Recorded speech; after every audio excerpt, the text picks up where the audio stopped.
Halo semuanya, di video ini kita akan menjelaskan materi yang sangat menarik nih. Kira-kira ada yang tahu gak?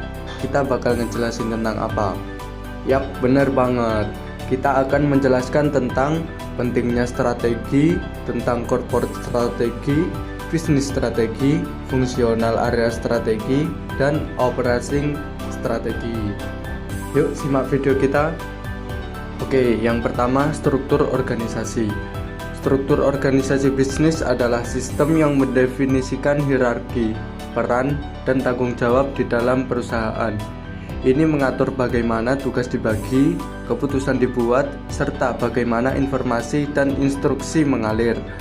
Struktur organisasi dapat diibaratkan sebagai peta jalan operasional perusahaan yang menetapkan alur kerja yang jelas sehingga setiap karyawan mengetahui tugas dan tanggung jawab masing-masing.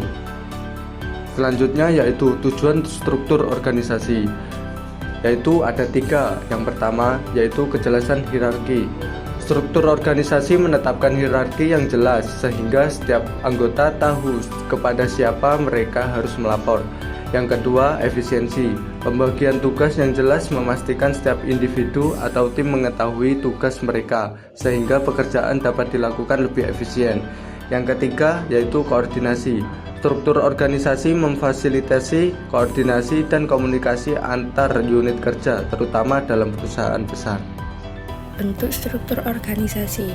Bentuk struktur organisasi ada 5. Yang pertama yaitu struktur fungsional. Organisasi dibagi berdasarkan fungsi spesifik seperti pemasaran, keuangan, dan operasional dengan setiap departemen memiliki pemimpin yang melapor kepada CEO. Yang kedua, struktur divisional. Organisasi dibagi berdasarkan lini produk atau wilayah geografis dengan setiap divisi memiliki sumber daya sendiri dan menjalankan fungsinya secara mandiri. Yang ketiga yaitu struktur matriks, menggabungkan struktur fungsional dan divisional, di mana karyawan memiliki 2 jalur pelaporan yaitu ke manajer fungsi dan manajer proyek atau produk. Yang keempat yaitu struktur tim. Perusahaan membentuk tim-tim kecil yang bertanggung jawab atas proyek atau tugas tertentu. Yang kelima yaitu struktur jaringan, struktur yang melibatkan kolaborasi dengan organisasi eksternal. Perusahaan mungkin hanya mengelola sebagai fungsi internal, sedangkan sisanya dikerjasamakan dengan pihak luar. Selanjutnya yaitu struktur organisasi matriks. Struktur organisasi matriks pada gambar menunjukkan bagaimana karyawan memiliki 2 jalur pelaporan, yaitu kepada manajer fungsional dan manajer proyek. Yang pertama, hierarki organisasi. CEO berada di posisi puncak sebagai pemimpin utama perusahaan. Di bawah CEO terdapat beberapa vice president atau VP yang bertanggung jawab atas fungsi utama perusahaan, yaitu VP engineering atau mengelola tim teknik dan rekayasa, VP production untuk mengelola staf produksi, dan VP purchasing untuk bertanggung jawab atas pembelian dan pengadaan barang, VP administration untuk mengelola administrasi perusahaan. Manajer proyek atau project manager A, B, dan C memimpin berbagai proyek dan bekerja sama dengan berbagai departemen. Yang kedua, hubungan ganda atau dual reporting lines. Setiap staf atau engineering, production, purchasing, dan administration melapor kepada 2 atasan. Yang pertama, manajer fungsional atau vice president bertanggung jawab atas pengembangan keterampilan teknis dan pekerjaan rutin harian mereka. Yang kedua, manajer proyek atau project manager A, B, atau C bertanggung jawab atas tugas-tugas spesifik dalam proyek tertentu. Yang ketiga, cara kerja struktur matriks. Karyawan bisa bekerja dalam lebih dari 1 proyek secara bersamaan, tergantung pada kebutuhan perusahaan. Manajer proyek bertanggung jawab untuk mengarahkan dan mengkoordinasi tugas dalam proyek. Manajer fungsional bertugas untuk mengembangkan keahlian dan memastikan kualitas kerja dalam departemennya. Struktur organisasi divisional. Pada gambar kedua, organisasi menggunakan struktur divisional, di di mana perusahaan dibagi berdasarkan produk atau layanan yang berbeda. Ciri-ciri utamanya yaitu direktur berada di puncak organisasi dan mengawasi beberapa divisi produk. Setiap divisi produk beroperasi secara independen dengan tim sendiri termasuk manajer SDM atau khusus untuk divisi tersebut. Manajer keuangan mengelola keuangan divisi dan manajer produksi mengurus produksi divisi tersebut. Masing-masing divisi memiliki otonomi dalam mengelola operasionalnya. Selanjutnya, struktur organisasi fungsional. Pada gambar ini, organisasi menggunakan struktur fungsional yang merupakan struktur hierarkis di mana perusahaan dibagi berdasarkan fungsi-fungsi tertentu. Ciri-ciri utamanya yaitu direktur berada di puncak organisasi dan mengawasi beberapa departemen. Setiap manajer departemen bertanggung jawab atas fungsi spesifik, seperti manajer SDM atau mengelola tenaga kerja dan rekrutmen, manajer produksi atau mengawasi proses produksi, manajer pemasaran atau menangani strategi pemasaran dan penjualan, dan manajer keuangan untuk mengatur keuangan perusahaan.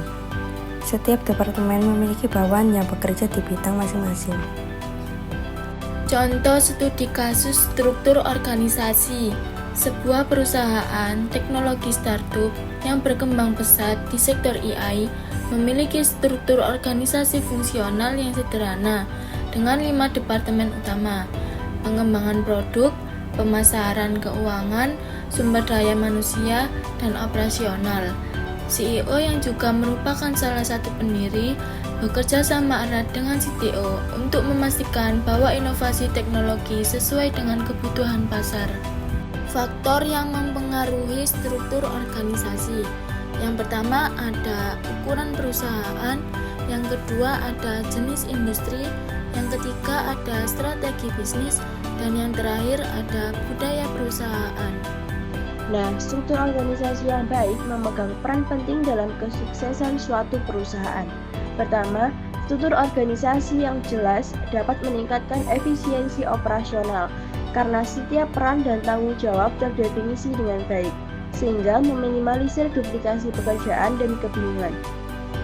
Kedua, dengan alur koordinasi yang tertata, struktur organisasi memudahkan pengambilan keputusan yang lebih cepat dan tepat. Selanjutnya, struktur yang solid juga mendorong pertumbuhan perusahaan karena memfasilitasi ekspansi dan inovasi. Hal ini juga menjadi daya tarik bagi pihak luar. Struktur yang profesional dan terorganisir menarik perhatian investor karena menunjukkan potensi kelangsungan bisnis yang stabil. Dan yang tak kalah penting, struktur organisasi yang sehat membantu dalam membangun budaya kerja yang positif yang berdampak langsung pada motivasi dan kinerja karyawan. Selanjutnya kita membahas matriks SWOT. Apa sih itu matriks SWOT? Matriks SWOT adalah salah satu alat analisis strategis yang sangat penting dalam dunia bisnis. SWOT sendiri merupakan singkatan dari strengths atau kekuatan, weakness atau kelemahan, opportunity atau peluang, dan threat atau ancaman. Dengan menggunakan matriks ini, perusahaan dapat mengenali kondisi internal dan eksternal yang mempengaruhi kinerja bisnis, lalu merumuskan strategi yang tepat untuk berkembang dan bersaing secara efektif di pasar. Nah, kemudian apa tujuannya? Tujuan utama dari analisis SWOT adalah untuk menghasilkan daftar strategis alternatif yang layak bagi perusahaan. Artinya, SWOT tidak langsung menentukan strategis terbaik, melainkan membantu perusahaan memahami situasi internal dan eksternal secara menyeluruh agar bisa merancang berbagai opsi strategis yang dapat dipertimbangkan lebih lanjut. Selanjutnya saya akan menjelaskan jenis-jenis strategi SWOT. Yang pertama adalah strategi SO atau Stretch Opportunity. Strategi ini memanfaatkan kekuatan internal organisasi untuk meraih peluang eksternal. Contohnya, perusahaan dengan tim inovatif dan teknologi canggih dapat dengan cepat merespon peluang pasar yang sedang berkembang.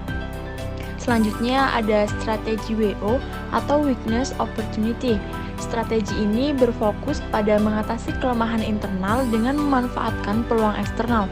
Sebagai contoh, perusahaan yang belum digitalisasi dapat memanfaatkan program pelatihan eksternal untuk meningkatkan kemampuan teknologinya. Yang ketiga ada strategi ST atau Strike Street. Strategi ini menggunakan kekuatan internal untuk menghadapi atau meminimalkan ancaman dari luar. Misalnya, brand yang sudah kuat dapat digunakan untuk mempertahankan loyalitas pelanggan di tengah persaingan yang ketat. Dan yang terakhir adalah strategi WT atau Weakness Street.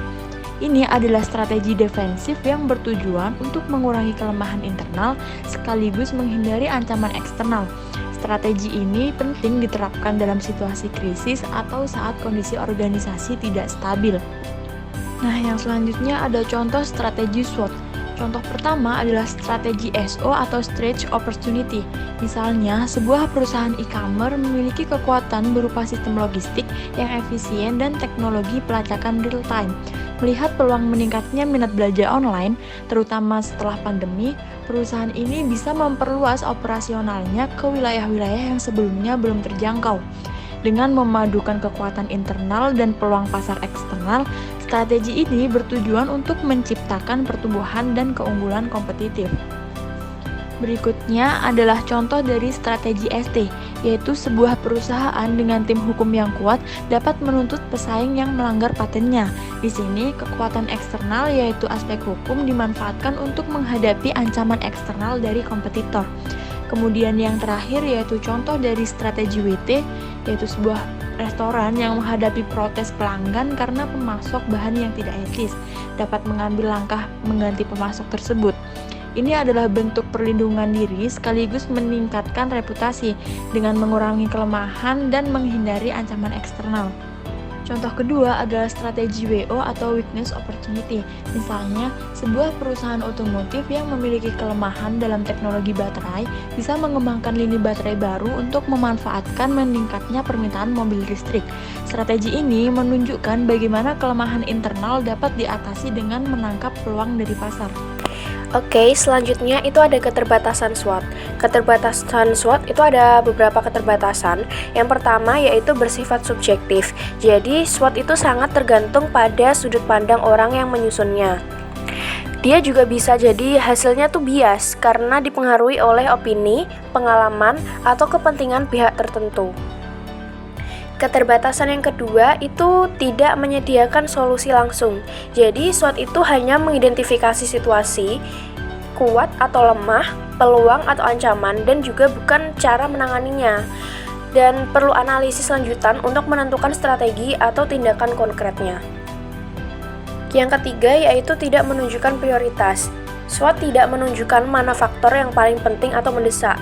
Jadi semua poin yang terlihat itu setara, padahal tidak semuanya berdampak besar. Yang keempat yaitu terlalu umum atau dangkal. Jadi kalau tidak dilakukan dengan riset yang kuat, hasil SWOT itu bisa terlalu luas, klise atau tidak spesifik. Misalnya, kompetitor itu meningkat tanpa menjelaskan siapa dan bagaimana pengaruhnya. Keterbatasan yang kelima yaitu tidak dinamis. Nah, SWOT itu biasanya bersifat snapshot atau gambaran sekali waktu, padahal situasi itu kan bisa berubah dengan cepat ya. Misalnya itu peluang hari ini itu bisa jadi ancaman hari besoknya, seperti itu. Selanjutnya ada 5 force models. Yang pertama yaitu ancaman pendatang baru atau threat of new entrants. Jadi semakin mudah bagi pendatang baru untuk masuk ke industri, itu juga semakin tinggi persaingannya. Nah, ini ada faktor yang mempengaruhinya. Yang pertama yaitu modal awal, regulasi, loyalitas pelanggan, dan juga skala ekonomi. Yang kedua ada daya tawar pemasok atau bargaining power of suppliers. Jadi semakin sedikit jumlah pemasok dan semakin unik produk mereka, maka itu akan semakin besar kekuatan mereka untuk menaikkan harga atau mengurangi kualitas. Nah, sementara bisnis yang bergantung pada pemasok tertentu itu akan jauh lebih rentan. Yang ketiga itu ada daya tawar pembeli atau bargaining power of buyers. Jadi jika pembeli memiliki banyak pilihan atau dapat beralih ke pesaing yang mudah, maka mereka itu akan memiliki kekuatan tawar-menawar yang tinggi. Nah, faktor yang mempengaruhi itu ada jumlah pembeli, diferensiasi produk, dan juga biaya peralihan. Model yang keempat yaitu ancaman produk atau jasa pengganti yang biasa disebut dengan trade of substitutes. Jadi, jika ada produk alternatif yang jauh lebih murah atau lebih baik, industri tersebut itu beresiko kehilangan pelanggan. Contohnya, transportasi konvensional itu akan terancam oleh ride sharing seperti Gojek ataupun Grab. Nah, untuk model yang terakhir atau yang kelima yaitu persaingan antar pemain dalam industri atau biasa disebut dengan industri rivalry. Nah, jadi persaingan tinggi ini terjadi jika ada banyak pesaing dengan produk yang serupa dan strategi yang agresif. Faktor yang mempengaruhinya itu ada pertumbuhan industri, diferensiasi produk, biaya tetap yang tinggi, dan lain-lain. BCG Matrix yaitu Boston Consulting Group Matrix adalah sebuah alat analisis strategis yang dikembangkan oleh Boston Consulting Group pada tahun 1970-an untuk membantu perusahaan dalam mengevaluasi portofolio bisnis atau produk mereka berdasarkan daya saing dan potensi pertumbuhannya. Kuadran BCG Matrix yang pertama terdapat star atau bintang, memiliki ciri-ciri pangsa pasar tinggi, pertumbuhan pasar tinggi, produk yang kuat di pasar yang sedang berkembang pesat, membutuhkan investasi besar untuk mempertahankan posisi, berpotensi menjadi cash cow saat pertumbuhan pasar melambat. Yang kedua terdapat cash cow atau sapi perah, memiliki pasar pangsa tinggi, pertumbuhan pasar rendah, produk yang stabil dan menghasilkan keuntungan besar, tidak memerlukan banyak investasi tambahan, sumber utama pendanaan bagi perusahaan. Yang ketiga terdapat question mark atau tanda tanya, yaitu memiliki pangsa pasar rendah, pertumbuhan pasar tinggi, produk yang masih dalam tahap awal dan memiliki potensi untuk tumbuh, membutuhkan investasi besar untuk meningkatkan pangsa pasar, bisa berkembang menjadi star atau justru gagal dalam menjadi dog. Yang keempat terdapat dog atau anjing, pangsa pasar rendah, pertumbuhan pasar rendah, produk dengan kinerja lemah dan kontribusi kecil, bisa dipertahankan jika masih memiliki keuntungan, tetapi seringkali lebih baik untuk dihentikan atau dijual. Manfaat BCG Matrix yang pertama, membantu perusahaan dalam pengambilan keputusan strategi bisnis. Yang kedua, memudahkan alokasi sumber daya berdasarkan posisi produk. Selanjutnya terdapat membantu dalam perencanaan pertumbuhan dan pengembangan portofolio. Dan yang terakhir dapat mengantisipasi perubahan pasar.